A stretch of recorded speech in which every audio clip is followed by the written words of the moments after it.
10% വാർഷിക കൂട്ടുപലിശ കണക്കാക്കുന്ന ബാങ്കിൽ 15,000 രൂപ നിക്ഷേപിച്ചു. 2 വർഷം കഴിഞ്ഞാൽ എത്ര തുക തിരികെ കിട്ടും? കൂട്ടുപലിശ പറയുമ്പോൾ കോമ്പൗണ്ട് ഇൻട്രസ്റ്റുമായി ബന്ധപ്പെട്ട സൂത്രവാക്യം A = P × 1 + R/100 N.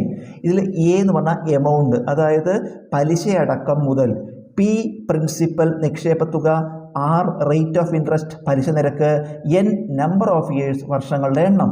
അപ്പോൾ നമുക്ക് എമൗണ്ട് A എന്ന് പറഞ്ഞാൽ പലിശയടക്കം മുതൽ, അതായത് ബാങ്കിൽ നിന്ന് തിരികെ കിട്ടുന്നത്, അതാണ് കാണേണ്ടത്. എന്ത് തുക തിരികെ കിട്ടും? അപ്പോൾ A = നിക്ഷേപിച്ച തുക എത്രയാണ്?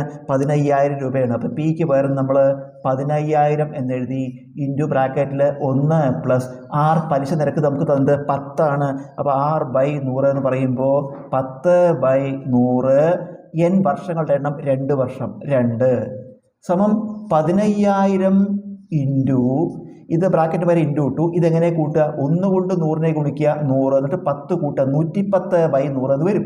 എന്നിട്ട് സ്ക്വയറും ഉണ്ട്. അപ്പം 110/100 ഇൻറ്റു 110/100.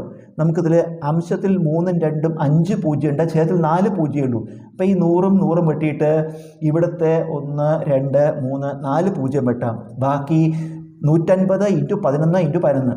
അപ്പോൾ 15, പിന്നെ 11 × 11 121. അത് ആദ്യം ഗുണിക്കുക. 11 × 11 121 × 15 കൊണ്ട് ഗുണിക്കുക.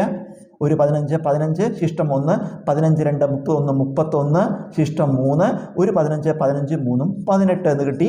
നമുക്ക് 150ത്തെ പൂജ്യം ഇട്ടിട്ടില്ല. അപ്പോൾ ഉത്തരം 18,150 രൂപയാണ് ബാങ്കിൽ നിന്ന് തിരികെ ലഭിക്കുക.